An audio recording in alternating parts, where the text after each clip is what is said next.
गुरुर्विष्णू गुरुर्देवो महेश्वरः गुरुः साक्षात् परब्रह्म तस्मै श्री गुरवे नमः. हरि ओम तत्सत.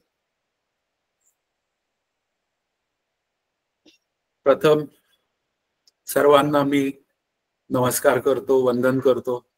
श्री गुरुरूप असलेल्या काकांना आणि श्रोत्यांना दोघांनाही वंदन करून आजच्या अभ्यासाच्या चिंतनाला सुरुवात करतो.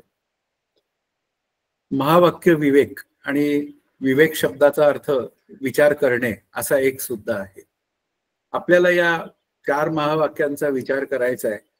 पण ही 4 महावाक्य मला कळून घेण्यापूर्वी ती 4 महावाक्य मला कळली पाहिजेत याचा जो अधिकार आहे तो मला मिळवावा लागतो. आणि तो जर मिळालेला असेल तर मला माझ्या आनंदाकडे जाण्याची एक वाटचाल पूर्ण करता येते. श्री समर्थ असं म्हणतात, तत्वमसी महावाक्य उपदेश भला, परंतु त्याचा जप नाही बोलिला, तेथीचा विचारची केला पाहिजे साधक. म्हणजे या महावाक्याचं चिंतन करायला ते आपल्याला प्रवृत्त करतायत. त्या महावाक्याचं तत्वमसीचा जप, तत्वमसी तत्वमसी असा कितीही जप केला तरी मला ते ब्रह्म मी आहे अशी भूमिका मला कळण्याचं काहीच कारण नाही. शिवाय एक संत होऊन गेले, परांड्याचे संत आहेत, तर ते असं म्हणतात की चहुवेदाची वाक्य 4 याचा अर्थ एक साचार की जीव ब्रह्मैक्य निर्धार अंगी पाहणे. मुख्य मुद्दा काय आहे की या 4ही महावाक्याचा उद्देश जो आहे तो जीव ब्रह्मैक्य ज्ञानसिद्धी आहे आणि तोच विचार आपल्याला सतत केला पाहिजे अशी एक महावाक्याच्या चिंतनाची भूमिका आहे. आपण पहिली 4 प्रकरणं अभ्यास केलेला आहे. द्वैत विवेक आहे, तत्व विवेक आहे. यात विचार हा मुख्य जो अभ्यासाची धारा आहे ती आपल्या पुढे मांडली गेलेली आहे. पण जेव्हा महावाक्य चिंतनाचा विचार करायची वेळ येते तेव्हा ते 2-4 पानाचंच प्रकरण. पण या 2-4 पानाचं प्रकरण करता करता आपल्याला असं लक्षात येतं की आधीची 50 पानं जी आहेत ती जर नीटपणे तयार असतील तर या 2-4 पानांचा जो विचार आहे तो आपल्याला करणीय सहज होतो. आणि त्यातूनच आपल्या परमार्थाचा जो विचार आहे की शास्त्रामध्ये नेहमी बोलला जातो की कारणासह अविद्येची निवृत्ती झाली पाहिजे आणि परमानंदाची प्राप्ती. कारणासह या शब्दाचा अर्थ की मला जग सत्य वाटतं, जग हे कार्य आहे, पण ते जग सत्य का वाटतं तर मला आत्मस्वरूपाचं अज्ञान आहे. मी कोण हा विचारच माझ्या अंतःकरणात दृढ झालेला नसल्यामुळे तो विचार म्हणजे मी कोण आहे हा विचार दृढ झालेला नसल्यामुळे मला त्या जगत सत्यत्व भ्रांतीतनं दूर होता येत नाही. मग मला त्या जगत सत्यत्व भ्रांतीची निवृत्ती करायची असेल तर त्या अविद्येच्या निवृत्तीसह झाली पाहिजे ही भूमिका इथं आहे. इथे लयरूप निवृत्ती उपयोगाची नाही, कारण झोपेमध्ये रोजच लयरूप निवृत्ती होते. पण बाधरूप निवृत्ती पाहिजे या शब्दाचा अर्थ जागृतीत मला या जगताची निवृत्ती झालेली असली पाहिजे आणि ती सुद्धा आत्मज्ञान होऊन झालेली असली पाहिजे अशी एक ती महावाक्याची अट आहे. मला एक उदाहरण द्यावंसं वाटतं. परमार्थाच्या अभ्यासामध्ये अचूकता हा एक खूप मोठा विषय आहे. समर्थ श्री असंही म्हणतात की नेमका आणि नेटका परमार्थ झाला पाहिजे आणि परमार्थ करताना मी सतत सावध साक्षेपी दक्ष तया तात्काळची मोक्ष अशी एक भूमिका समर्थांनी मांडली. म्हणजे अचूकता आणि सावध साक्षेपी दक्षता ही जर माझ्या अंतःकरणात सिद्ध असेल तर माझा परमार्थ हा अचूक दिशेने जातो आणि तो अचूक दिशेने गेला तर मग त्याची परिपूर्ती ही लवकर होते. अर्जुनाचा एक विचार माझ्या मनात आला की द्रोणाचार्यांनी, आता हे एक उदाहरण देण्याचं कारण एकच आहे की त्याला अचूकता का महत्वाची आहे ती भूमिका मला समजावून सांगायची. की द्रोणाचार्यांनी धनुर्विद्येचं शिक्षण सगळ्यांना दिलं. गोष्ट मी अगदी थोडक्यात सांगतो कारण गोष्ट लांबवून सांगणं हा माझा स्वभावच नाहीये. सगळ्यांना धनुर्विद्येचं शिक्षण दिलं आणि त्यांची परीक्षा घ्यायचं ठरवलं. आधी दुर्योधनाला विचारलं की तिथे एक झाड आहे आणि तिथे एक पक्षी आहे वगैरे, हे सगळं आधी सांगून ठेवलेलं होतं सगळ्यांना नेमकं अगदी. पण तरी सुद्धा दुर्योधनाला त्या चौकोनात बोलवलं आणि विचारलं ते समोर तुला काय दिसतंय. तो म्हणतो मला ते सगळं झाड दिसतंय, आजूबाजूचं दिसतंय. श्री द्रोणाचार्य म्हणाले जागेवर जाऊन बस. अशा रीतीने पुढे अनेक योद्धे येत गेले. भीम आला, नंतर धर्मराज आला, पण नेमकं जे काय पाहिजे ते कोणी सांगू शकत नव्हतं. मग सरते शेवटी अर्जुन आला आणि अर्जुन आल्यावर अर्जुनाला त्यांनी विचारलं की तुला या झाडावर नक्की काय दिसत आहे? तो म्हणाला मला त्या पक्षाचा फक्त डोळा दिसत आहे. ही अचूकता आहे. आपल्याला अभ्यासात जर का अचूकता असेल तर आपल्याला आपला अभ्यास हा अत्यंत म्हणूया त्वरेने म्हणजे चपळतेने आपण आपला अभ्यास पूर्ण करू शकतो. म्हणजेच याचा अर्थ आपल्याला अधिकार वाढवायची खूप गरज असते आणि तो अधिकार वाढवायचा असेल तर अधिकार वाढवताना आपल्याला अचूक गोष्टींचा विचार करावा लागतो. आत्ताच भारत आणि पाकिस्तानचं युद्ध झालं, त्याच्यामध्ये ऑपरेशन सिंधूर हा विचार आला आणि आपल्या मिसाईलनी आपल्या सगळ्या मिसाईल्सनी त्यांची जी काही ठिकाणं आहेत पाकिस्तानी लोकांची ती सहज भेदलेली आहेत. मूळ मुद्दा आहे अचूकतेचा संबंध आहे. आपल्या लोकांनी अचूक हल्ला केल्यामुळे त्यांना लगेचच हल्ल्यातनं माघार घ्यावी लागली आणि मग पुन्हा तहाची भाषा भूमिका बोलावी लागली. उदाहरण देण्याचं कारण एवढंच आहे की माझ्या अभ्यासात जर अचूकता असेल तर माझा परमार्थ याच जीवनात हेची देही हेची डोळा भोगू मुक्तीचा सोहळा हे जे काय संतांचं वाक्य आहे ना ते संतांचं वाक्य मला कळून घेण्याची एक व्यवस्था तयार करता येते. म्हणून आपला अभ्यास शास्त्रदृष्ट्या हा एका नाही का बंदिस्तीत झाला पाहिजे आणि जोपर्यंत अभ्यास बंदिस्तीत होत नाही तोपर्यंत माझ्या अभ्यासाला अचूकता प्राप्त होत नाही. म्हणजे मला जायचंय मुरगुडात जायचंय पण मुरगुडात जाताना मी तिकडं आणखी नॉर्थला जाऊन येऊन मी मुरगुडात गेलो तर कसं चालेल? मुरगुडातलं पुण्यापासून अंतर 272 किलोमीटर आहे. मग ते 272 किलोमीटर हे सर्वात कमीत कमी अंतर आहे. ते अंतर मी पार केलं तर मी माझ्या श्री गुरूंच्या घरी जाऊ शकेल. तसाच तो विचार आहे. आपल्याला जेव्हा अभ्यास करायची वेळ येते त्यावेळी आपल्याला तो अभ्यास अनुबंधात करायचा असतो. मग अनुबंध शब्दाचा अर्थ काय? अनुशब्दाचा अर्थ मागे जाणे आणि बंध शब्दाचा अर्थ बंदिस्तीत. तर 4 अनुबंधाच्या बंदिस्तीमध्ये मी त्या ग्रंथाचा अभ्यास केला पाहिजे आणि त्यांनी 4 अनुबंध शास्त्रांनी 4 अनुबंध मला समजावून सांगितलेले आहेत. विषय, अधिकारी, प्रयोजन आणि संबंध. हे 4 अनुबंधाच्या बंदिस्तीत तू जर का अभ्यास केला तर तुझा खऱ्या अर्थाने ग्रंथाच्या अभ्यासात प्रवेश होईल. अनुबंधाचा मूळ अर्थच तो आहे की ज्याच्या अभ्यासाने माझा मुख्य ग्रंथात प्रवेश होतो. म्हणजे ग्रंथाचा प्रमुख विषय काय आहे आणि मुख्य आत्मप्रचिती शास्त्रे सहित असं समर्थांचं म्हणणं आहे की नाना ग्रंथांच्या संमती वेदांत श्रुती आणि पुढे म्हणतायत आणि आत्मप्रचिती शास्त्रे सहित. मूळ मुद्दा काय आहे की ती आत्मप्रचिती यावी यासाठी मला काहीतरी बंधनात अभ्यास केला पाहिजे आणि ते बंधन माझ्यावर कसं असलं पाहिजे? नेमकं आणि नेटकं असलं पाहिजे. मग आपल्या ग्रंथाचा विषय काय आहे? पंचदशी. तर पंचदशी ग्रंथाचा विषय एकच आहे की जीव ब्रह्मैक्य ज्ञानसिद्धी. म्हणजे मी आनंदाचा ठेवा आहे हे मला कळलं पाहिजे आणि मग त्यानंतर मग त्याचा अधिकारी काय अशी भूमिका पुढे येते. मग विषय अधिकारी. मग अधिकारी कसा असला पाहिजे? तर पंचदशी सांगते तो साधन चतुष्टय संपन्न असला पाहिजे. म्हणजे माझ्यावर जबाबदारी आली की मला महावाक्याचा अधिकारी व्हायचा असेल तर मला साधन चतुष्टय संपन्न व्हायला पाहिजे. आणि तिसरा जो विचार आहे विषय अधिकारी झाल्यावर प्रयोजन. मग हे सगळं अभ्यास केल्यावर मला काय मिळेल? मुख्य विचारधारा काय असते की प्रयोजनाशिवाय कोणी काही गोष्ट करणंच शक्य नाही आणि शास्त्र भाषेत प्रयोजन शब्दाचा अर्थ फल असा होतो. मग मला फळ काय मिळणार? श्री समर्थ सुद्धा आपल्याला दासबोध ग्रंथाचा विचार करताना सांगतात की नासे अज्ञान दुःख भ्रांती शीघ्रची येथे ज्ञानप्राप्ती ऐशी आहे फळश्रुती ये ग्रंथी. तुम्ही जर का या दासबोध ग्रंथाचा अभ्यास केला तर तुम्हाला ज्ञानप्राप्ती होईल, अज्ञान दुःख भ्रांतीतनं सुटका होईल आणि शीघ्रची येथे ज्ञानप्राप्ती ऐशी आहे फलश्रुती ये ग्रंथी. म्हणजे या प्रत्येक ग्रंथाची जर का फलश्रुती काढायची वेळ आली तर ती आत्मज्ञान प्राप्ती म्हणजेच ब्रह्मज्ञान प्राप्ती अशी फलश्रुती आहे. आणि मग ती जर का फलश्रुती तशी असेल तर मला नेमकं आणि नेटकं त्या ज्ञानाच्या निमित्ताने म्हणजे अज्ञानाची निवृत्ती करून ज्ञानरूप होण्याच्या भूमिकेला मला अगदी नेमकेपणाने आणि नेटकेपणाने तो प्रवास केला पाहिजे. आणि असा नेमका आणि नेटका प्रवास करणारा जो अधिकारी आहे ना तो खऱ्या अर्थाने महावाक्याचा अधिकारी आहे.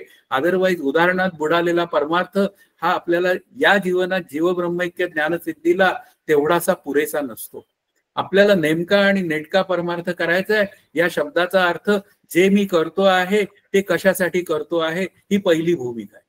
त्यानंतर हे असं असं मी केल्यानंतर मला त्याचं फळ काय मिळणार. आता श्रवण केलियाचे फळ क्रिया पालट येतात. म्हणजे याचा अर्थ काय, मी सद्ग्रंथांचं श्रवण केलं, पंचदशीचं श्रवण केलं, तर माझ्या क्रियेमध्ये फरक पडला पाहिजे.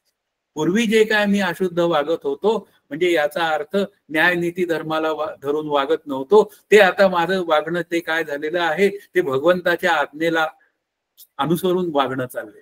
म्हणजे मुख्य भूमिका काय आहे, आपला अभ्यासाचा जो विचारधारेचा विषय आहे तो त्या ज्ञान ब्रह्मैक्य म्हणजे जीव ब्रह्मैक्य ज्ञानसिद्धीकडे जाणारा असला पाहिजे. आणि तो जर तसा नसेल तर मग काय होतो, यथातथा अभ्यास होतो. म्हणजे नेमकं काही कळत नाही, मग नुसतंच बसणं होतं, वेळ वाया जातो. आपल्याला वेळ वाया घालवायचा नाही, कारण माझ्याजवळ किती वेळ आहे हे माझं मलाच माहित नाही. कारण काय आहे, आपली पालखी कधी उचलली जाईल तेव्हा सांगता येत नाही. एकदा श्री गुरु काका मला म्हणाले होते, आपलं मडकं दुसऱ्यांनी धरण्याच्या आत आपला परमार्थ सिद्ध झाला पाहिजे. म्हणजे आपल्यावर केवढी जबाबदारी आहे या महावाक्य चिंतनाच्या निमित्ताने हे आपल्याला कळून घेण्याची एक भूमिका तयार करता येते. म्हणून इथे विषय आहे, अधिकारी आहे, प्रयोजन आहे आणि संबंध आहे. आता मी अभ्यास करतो म्हणून ग्रंथ आणि ग्रंथाचा अभ्यास करणारा मी असा एक संबंध मुख्य आपल्या पुढे येतो. संबंध हा गौण आहे, पण मला जे काय फळ आहे ना ते मिळालंच पाहिजे. आणि फळ जर का मिळवावं असं जर का वाटत असेल तर श्री समर्थ असं म्हणतात, 20 दशक 200 समास, साधके पाहावे सावकाश, मनन करत्यास विशद परमार्थ. म्हणजे आपल्याला काय आहे, ग्रंथाचा अभ्यास केला पाहिजे, ग्रंथाचं मनन केलं पाहिजे. ते मुद्दे येणार आहेत, अधिकारी या विषयात मी ते मुद्दे बोलणार आहे. पण मूळ मुद्दा काय आहे की माझा अभ्यास अनुबंधाच्या बंदिस्तीमध्ये असला पाहिजे. आणि तो जर का बंदिस्तीतला अभ्यास असेल तर मला माझ्या ज्ञानरूपतेकडे जाण्याची व्यवस्था तयार करता येते.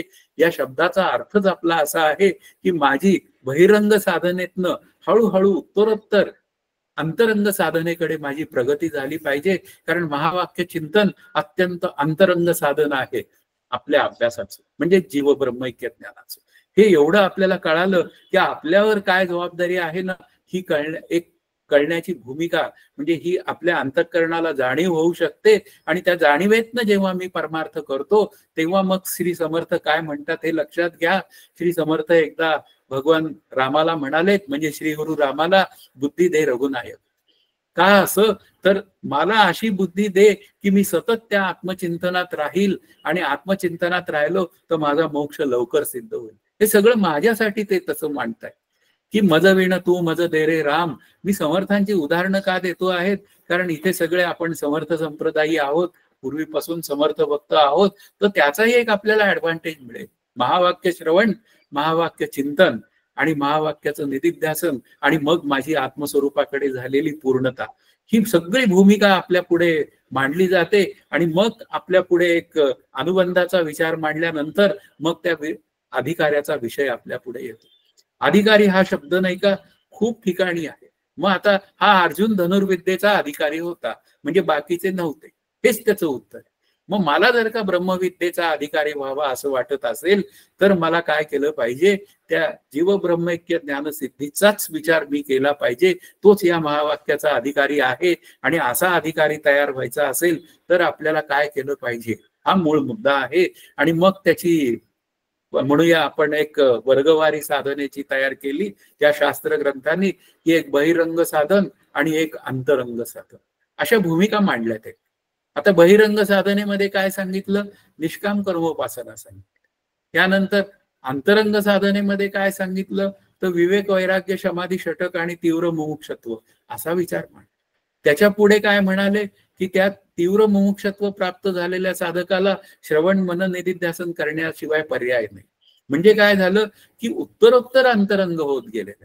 म्हणजे आधी बहिरंग साधन, मग त्याच्यापेक्षा थोडं अंतरंग विवेक वैराग्य समाधी षटक, आणि त्यानंतर आणखीन अंतरंग श्रवण मनन निधिध्यासन, आणि सर्वात अत्यंत अंतरंग हे काय आहे, तत्वम पदार्थ शोधन, म्हणजेच महावाक्य विवरण.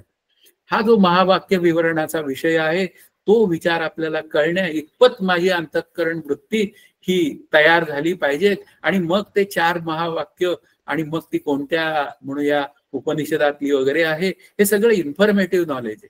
पण साधनेला अनुकूल असलेलं नॉलेज जे आहे ना, ते जर का मी गोळा केलं तर मी माझ्या आनंदाकडे जाण्याची एक व्यवस्था तयार करू शकतो, ही खरी भूमिका मला त्या अधिकारी या विषयात समजून सांगायची. मग अधिकारी ठरला, अधिकारी साधन चतुष्टय संपन्न असला पाहिजे. मग विवेक, वैराग्य, समाधी, षटक आणि तीव्र मुमुक्षत्व असे 4 विभाग झाले. मग त्याला चतुष्टय असं म्हटलेलं आहे. म्हणजे हे 4 विभाग जे आहे ते मला नक्की नीट कळले पाहिजे. त्यातून मी उत्तरोत्तर अत्यंत अंतरंग साधक हा तयार होण्याची एक व्यवस्था तयार. मग मला काय केलं पाहिजे? प्रथमतः अरे माझं जीवन चुकलंय ना आता, तर माझं जीवन आता अत्यंत शुद्ध दर्जाचं झालं पाहिजे. आणि शुद्ध दर्जाचं व्हावं असं वाटत असेल तर मला निष्काम कर्मोपासनेशिवाय पर्याय नाही. आधी करावे ते कर्म, समर्थांचीच भाषा आहे. कर्ममार्गे उपासना, उपासका सापडे ज्ञान, ज्ञाने मोक्षची घडे. म्हणजे ज्ञाने मोक्षची पावे. म्हणजे याचा अर्थ काय आहे? समर्थांनी सुद्धा ही जी काय अनुबंध चतुष्टयाची जी काय भूमिका आहे ना ती स्वीकारलेली आहे. आधी करावे ते कर्म. इथेही तेच सांगतायत की बहिरंग साधन हे तुझं काय झालं पाहिजे, ते आधी पूर्ण झालं पाहिजे. या शब्दाचा अर्थ मी सगळी साधनं एक एक पूर्ण करायची का असं नाही. सगळी साधनं मी सायमल्टेनियसली चालवायची आहेत. पण काय आहे, मी माझ्यावर लक्ष ठेवून असलो पाहिजे. जेव्हा मी माझ्यावर साधनेच्या दृष्टीने लक्ष देतो तेव्हा त्याला मी काय म्हणूया सत्वगुणात आहे असं म्हणता येतं. अदरवाईज माझं लक्ष फार दुसऱ्यांच्या साधनेकडे असतं. याचा अभ्यास नीट चाललेला नाही. रामकृष्ण हरी. मुख्य विचार काय आहे की मला माझं निष्काम कर्म केलं पाहिजे. आणि मी जर का निष्काम कर्म केलं तर माझं चित्त शुद्ध होण्याची व्यवस्था. निष्काम उपासना केली तर त्याने माझी चित्त शांती होण्याची व्यवस्था आहे. आणि असं शुद्ध आणि शांत झालेलं चित्त हे हळूहळू मला त्या साधनेला अनुकूल करता येतं. ही भूमिका आहे. म्हणून बहिरंग साधनेचा जो विषय आहे ना तो काय आहे की माझं चित्त शुद्ध आणि शांत झालं पाहिजे. आणि शांत होण्यासाठी मला निष्काम कर्म, निष्काम उपासना ही मला केलीच पाहिजे. मग निष्काम कर्म आणि निष्काम उपासनेमध्ये काय आहे? सोपे उपाय आहे की प्रत्येक सकाळी उठल्यापासून मी जे काय कर्म करतो, प्रत्येक कर्म करतो ते सर्व कर्म मी ईश्वरार्पण बुद्धीने करायचं. म्हणजे अगदी मला सकाळी उठल्यावर माझ्या हातात पत्नीने चहा आणून दिला ना तरी सुद्धा त्या ईश्वराचे आभार मानायचे की त्या ईश्वररूप पत्नीने मला चहा करून दिला. असा जर आतमध्ये विचार असेल तर मग त्या चहा विषयीचं चिंतन होणार नाही. नाहीतर काय होऊन जातं, सांडून राम आनंद घन करी जो विषय चित्त. म्हणजे मी त्या ईश्वररूप रामानी मला ही काय दिलेली आहे, उपलब्धी करून दिलेली आहे. तुला चहा मिळालेला आहे, आता तू फ्रेश झालेला आहे, जरा नामचिंतनाला बसू शकतोस. म्हणजे प्रत्येक उपलब्धी जी आहे ना ती मला काय केली पाहिजे, ती कॅश केली पाहिजे. या शब्दाचाच अर्थ काय आहे, प्रत्येक गोष्टच जर का ईश्वररूप राम माझ्याकडनं करवून घेत असेल किंवा घडवून आणत असेल तर प्रत्येक कृती ही माझी त्याच्या प्राप्तीसाठी म्हणजे त्याला अर्पण बुद्धीने तयार झाली पाहिजे.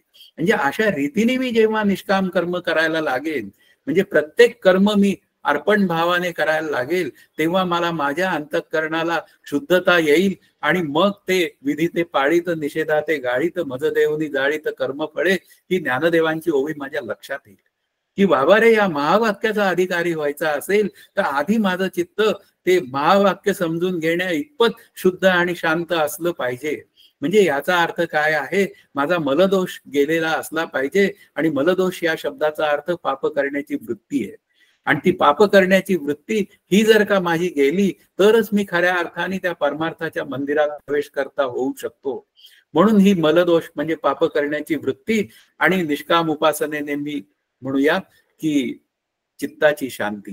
विक्षेप दोषामध्ये काय आहे, चित्ताची अशुद्धी आहे, म्हणजे चित्ताची चंचलता आहे. मग आता ती चंचलता पण गेली पाहिजे. म्हणजे जिथे जिथे चंचलता आहे तिथे तिथे तो विषय नीट समजण्याची तिथे व्यवस्था नसते. माझं जर का चित्त म्हणजे अंतःकरण वृत्ती जर का शांत असेल तर श्री गुरु सांगत असलेले विषय माझ्या अंतःकरणामध्ये कायमचे सेट होऊन जातात. म्हणजे कायमचे ते माझ्या अंतःकरणात घर करून राहतात.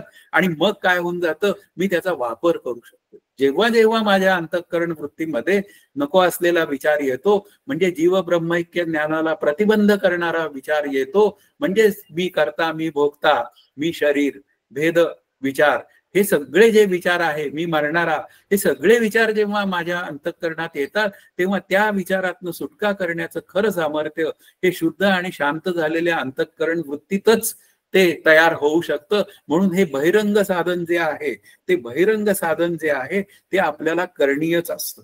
म्हणजे या बहिरंग साधनेचा जो मुख्य उपयोग जो आहे तो चित्तशुद्धी आणि शांतीसाठी आहे. तो जीवब्रह्मैक्य ज्ञानसिद्धीमध्ये त्याचा प्रत्यक्ष तेवढासा उपयोग नसतो, पण काय आहे त्याचा अप्रत्यक्ष उपयोग असतो. म्हणजे जीवब्रह्मैक्याच्या ज्ञान मंदिरामध्ये मला पोहोचता होण्यासाठी, म्हणजे माझा प्रवेश होण्यासाठी माझी अंतःकरण वृत्ती शुद्ध आणि शांत असली पाहिजे.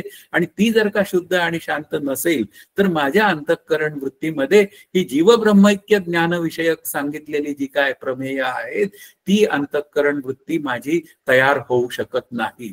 मग ती जर का तयार व्हावी असं वाटत असेल तर मला काय केलं पाहिजे, मला त्या निष्काम कर्म निष्काम उपासनेतनं मी माझ्या आनंदाकडे जाण्याचा मार्ग प्रशस्त केला पाहिजे. आणि तो जर प्रशस्त करायचा असेल तर मला काय केलं पाहिजे, या निष्काम कर्मोपासनेची कास धरली पाहिजे, म्हणजे ती सतत चालवली पाहिजे. म्हणजेच काय केलं पाहिजे, एका ठिकाणी त्या निष्काम कर्मोपासनेमध्ये नामाचाही विचार मांडलेला आहे की श्री गोंदवलेकर महाराजांनी तर नामाचा केवढा मोठा पुरस्कार केलेला आहे. आणि मग नामचिंतन हे आपल्याला श्रीगुरु देतात, उपासनेचाच विषय आहे. नामामध्ये निष्काम कर्म सुद्धा आहे आणि नामामध्ये निष्काम उपासना सुद्धा आहे. नामाच्या तालावर कर्म केली तर ती निष्काम होतात. आपल्याला कितीतरी सोपे मार्ग सांगितले, पण मी ते सोपे मार्ग सोडून देतो आणि त्या उदाहरणांमध्ये अडकून जातो. नाम घेतल्याने काय होतं, त्याची उदाहरणं भरमसाठ दिली जातात आणि ती उदाहरणं देऊन मी त्या उदाहरणांमध्येच रमतो आणि त्या नामचिंतनाचा विषय जो आहे तो माझ्या अंतःकरणातून दूरच निघून जातो. प्रत्यक्ष मूळ मुद्दा काय आहे, मी नाम घ्यावं, श्रीराम जय राम म्हणावं आणि श्रीराम जय राम म्हणल्यानंतर माझ्या त्या शांत अंतःकरण वृत्तीकडे मी पाहावं, त्या वृत्तीचं साक्षीत्व करावं. आणि साक्षीत्व केल्यावर असं लक्षात येतं की माझी उत्तरोत्तर वृत्ती या नामस्मरणाने हळूहळू शांत होत चाललेली आहे. म्हणजे आपल्याला लक्षात घ्या, संत म्हणतात मुखी नाम हाती मोक्ष. श्री तुकाराम महाराज म्हणतात, म्हणजे मी नाम घेतलं तर मी मोक्षरूपच आहे. मी महावाक्याचा अधिकारी तयार कसा करायचा आहे हे सांगतोय. तुम्ही म्हणाल की तुम्ही आम्हाला आमचं लांबचं का सांगताय. नाही, मी लांबून जरा येतोय याचा अर्थच शास्त्र ग्रंथात असं सांगितलंय की पहिल्यांदा बहिरंग साधन पूर्ण झाल्याशिवाय खऱ्या अर्थाने मी अंतरंग अधिकारी म्हणजे महावाक्याचा अधिकारी होऊ शकत नाही. म्हणून इथे आपल्याला उपयोग काय या बहिरंग साधनेचा, तर माझ्या अंतःकरणाची शुद्धता आणि माझ्या अंतःकरणाची स्थिरता ही भूमिका आपल्या अंतःकरणात तयार होते. आणि अशा शुद्ध आणि स्थिर झालेल्या अंतःकरणातनं मी जेव्हा पुढील साधनं करतो तेव्हा ती उत्तरोत्तर साधनं मला माझ्या आनंदाकडे घेऊन जाण्यास प्रवृत्त करतात. अशा रीतीने या निष्काम कर्मोपासनेचा विषय मांडून झाल्यानंतर मग पुढचा विषय काय आहे, म्हणजे मला या महावाक्य चिंतनाचा अधिकारी होण्यासाठी मला आता पुढचा विषय काय केला पाहिजे. कारण जेव्हा मी या शुद्ध आणि शांत अशी अंतःकरण वृत्ती तयार करतो त्यावेळी मी काय केलेलं असतं, तर मी त्यावेळी मी श्रवणाचा अधिकारी होण्याची एक व्यवस्था तयार केलेली असते. कारण श्रवणाशिवाय आपल्याला काय करायचं हे कळून घ्यायचं जी विचारधारा आहे ती मला कशी कळणार, म्हणून मला श्रवण तर करावंच लागणार. मग आता श्रवण करायच्या आधी काय विचार करावा लागेल, तर मला विवेक करण्याशिवाय पर्याय नाही. म्हणजे निष्काम कर्मोपासनेतनं मला माझी अंतःकरण वृत्ती शांत झाल्यानंतर मला जो साधन चतुष्टय संपन्नतेचा दुसरा विचार आहे तो विवेक आहे. मग आता त्या अधिकाऱ्यामध्ये विवेक नावाची गोष्ट ही सिद्ध झाली पाहिजे. मग विवेक काय, की मग तो विवेक असं सांगतो मला की एक आत्माच तेवढा सत्य असून उर्वरित सर्व जे काय आहे ते मिथ्या आहे. आता झालं, मिथ्या आहे या शब्दाचा अर्थ काय आणि सत्य आहे या शब्दाचा अर्थ काय. जे तीनही काळात असतं त्याला सत्य म्हणतात आणि ते तत्व आत्मतत्व आहे, ते मी आहे म्हणून मी तीनही काळात आहे, ही एक पहिली विचारधारा आहे. आता पुढची जी विचारधारा आहे ते मी आहे, म्हणजे मुख्य मुद्दा काय आहे की मी तीनही काळात आहे असा जो विचार आहे तो माझा अत्यंत दृढ असला पाहिजे. पण तो दृढ नाही ना, मग दृढ नाही म्हणून मग मला शास्त्र काय सांगतं की तुला विवेक करण्याशिवाय पर्याय नाही. म्हणजे एक आत्माच तेवढा सत्य असून उर्वरित जगत मिथ्या आहे या शब्दाचा अर्थ जगत आणि जगतातील पदार्थ, मग माझं शरीर, मग माझं शरीर हे जगतातलाच एक पदार्थ आहे आणि माझं शरीर हे जगतातलाच एक पदार्थ असल्यामुळे ते उत्पत्ती स्थिती नाशवान आहे. म्हणून माझी अंतःकरण वृत्ती त्या शरीराचाच सतत विचार करते. आपली चूक कुठे होते हे आपल्याला कळालं पाहिजे की माझी अंतःकरण वृत्ती सतत शरीराचाच विचार करते आणि शरीर जायची वेळ आली की ती मग भीती वाटायला लागते. पण आत्मस्वरूपाच्या दृष्टीने मी जर का विचार करत असेल तर शरीर हे येणारं जाणारं आहे, पण आत्मतत्व येतही नाही आणि जातही नाही, ते मी आहे. म्हणून शरीर रूपाने मी जाईन पण आत्मरूपाने मी कायमचा आहे, म्हणून मला मरणाची भीती नाही.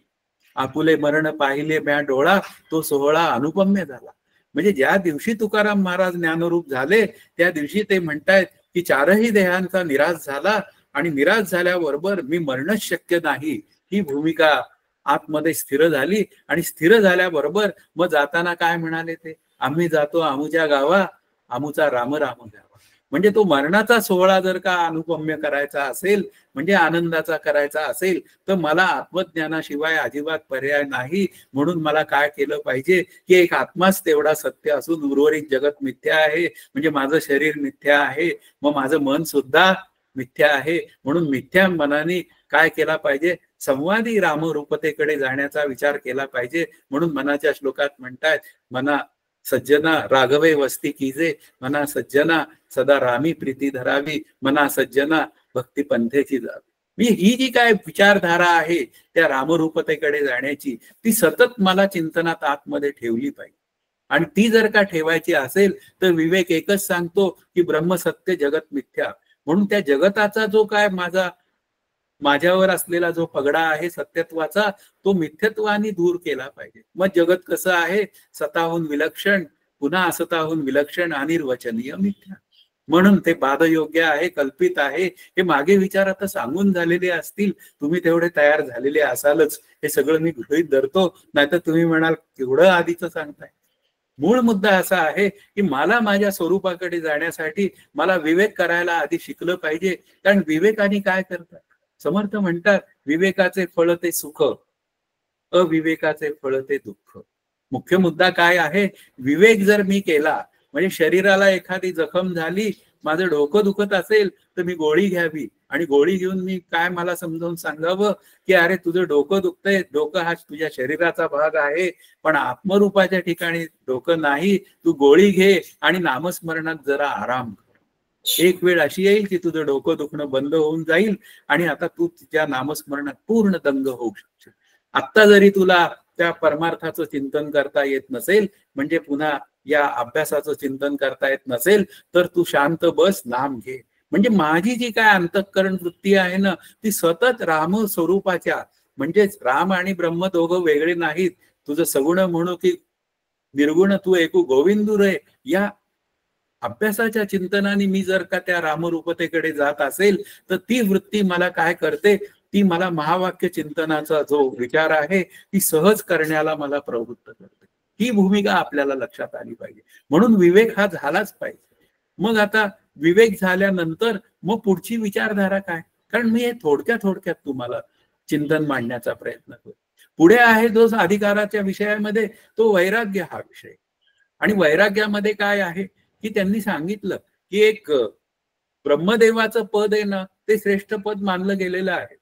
तर ते काय आहे, तर त्याच्याबद्दल श्री तुकाराम महाराज म्हणतात, ब्रह्मादिकाची पदे दुःखाची चिराणी. अरे त्या ब्रह्मदेवाचं पदही दुःखाचं आहे, तर मी इथं या पदपदांचा जो विचार करतो, मला हे पद पाहिजे, मला ते पद पाहिजे, आणि त्या निमित्ताने मी श्रेष्ठ कनिष्ठ होतो आणि श्रेष्ठ कनिष्ठ भावामध्ये मी सुखी होतो किंवा दुःखी होतो.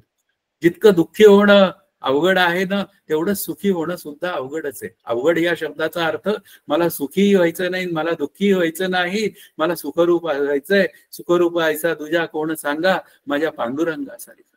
म्हणून वैराग्य हा जो विचार आहे ना, तो आत्मस्वरूपातनं आलेला पाहिजे. समर्थ म्हणतात वैराग्य हवे, पण ते हेकांड पिसे नको, ते विवेकयुक्त वैराग्य हवे.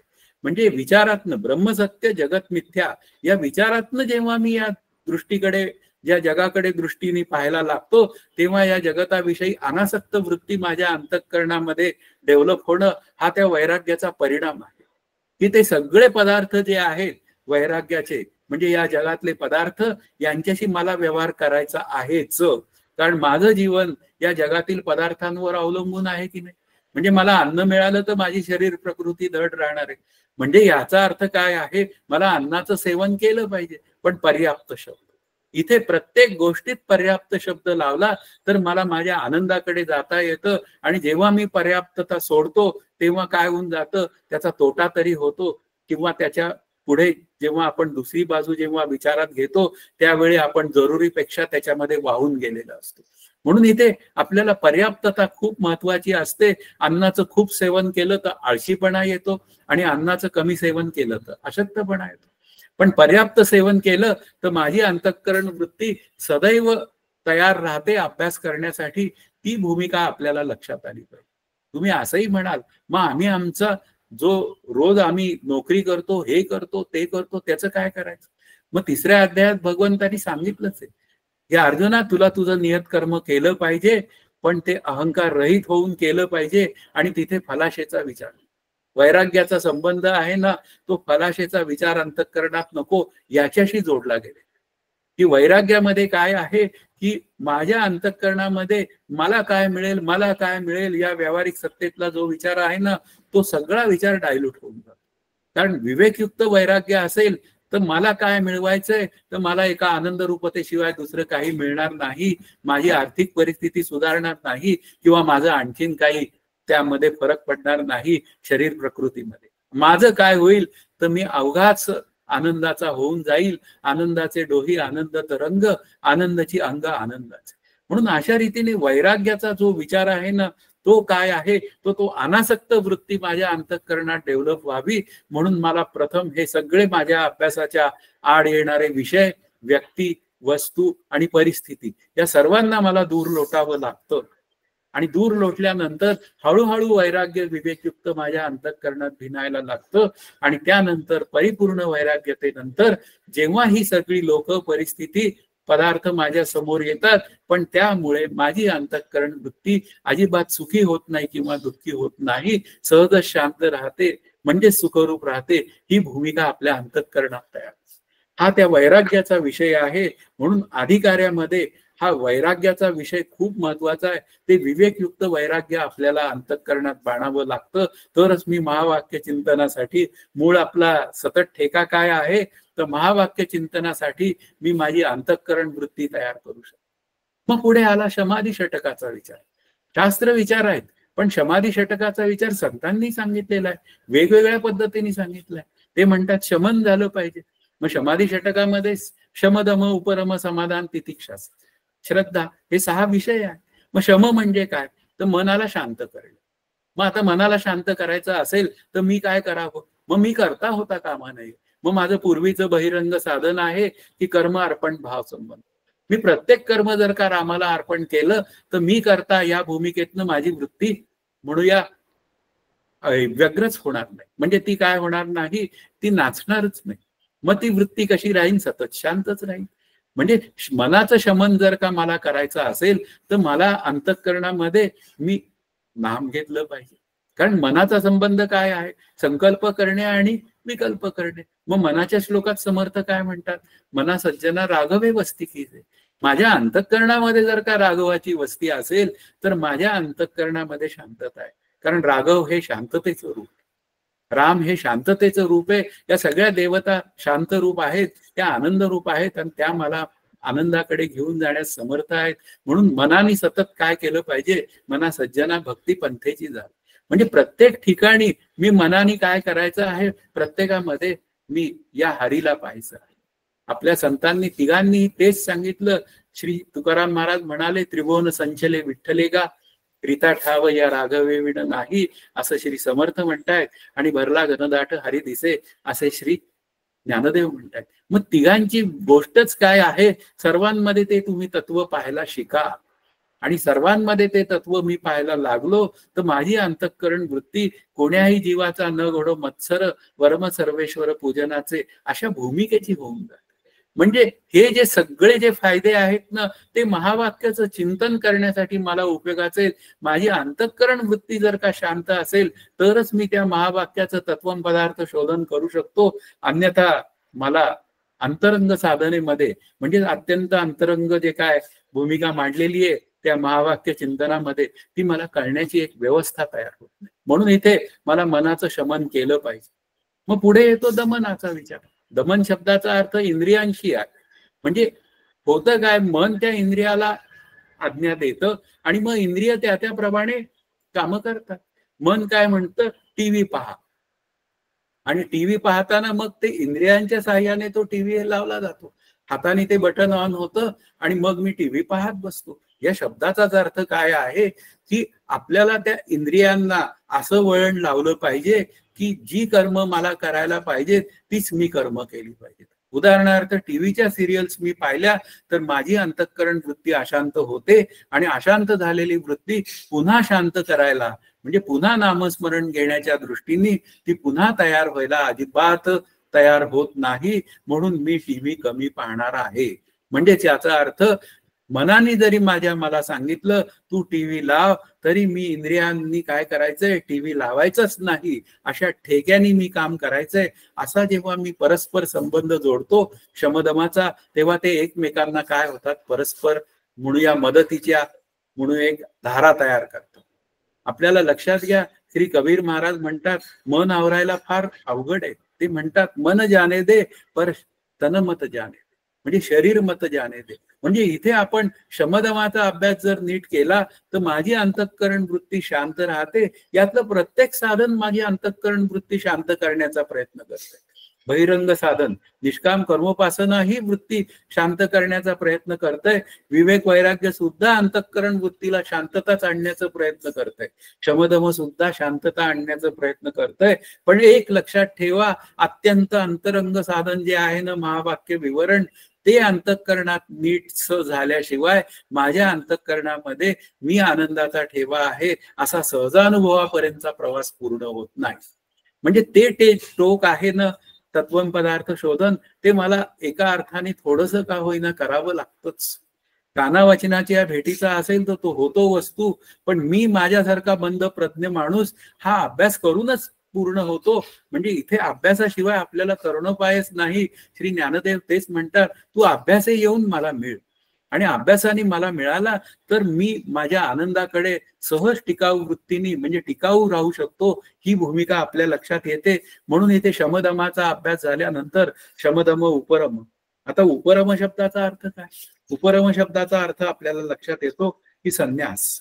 मग आता इथे आपल्याला साधन चतुष्टय संपन्नतेमध्ये आता जी काय संन्यासाची भूमिका आहे, मग आता मी काय संन्यास घेणार का? लक्षात घ्या की मी गृहस्थाश्रमी माणूस, मी कसा काय संन्यास घेणार?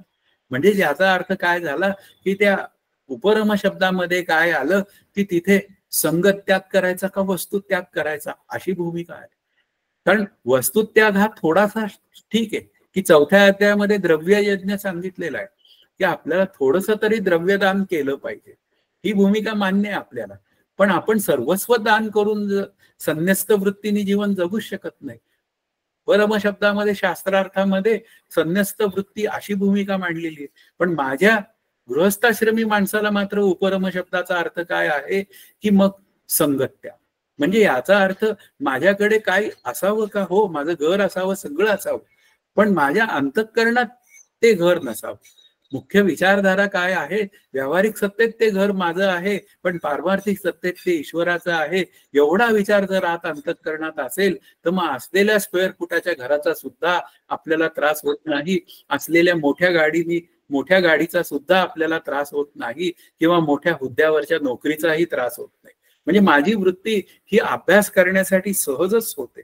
म्हणून इथे काय आहे की हा जो भोगांचा त्याग आहे, उपरम शब्दामध्ये संन्यासाचा भोगांचा त्याग आहे, पण इथे मात्र काय आहे की मला विधिवत भोगांचा स्वीकार केला पाहिजे आणि अविधीपूर्वक जे भोग आहेत ते मला त्याज्य ठरले पाहिजे.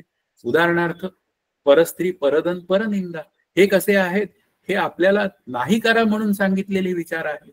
मग तिथे आपल्याला मात्र काय केलं पाहिजे?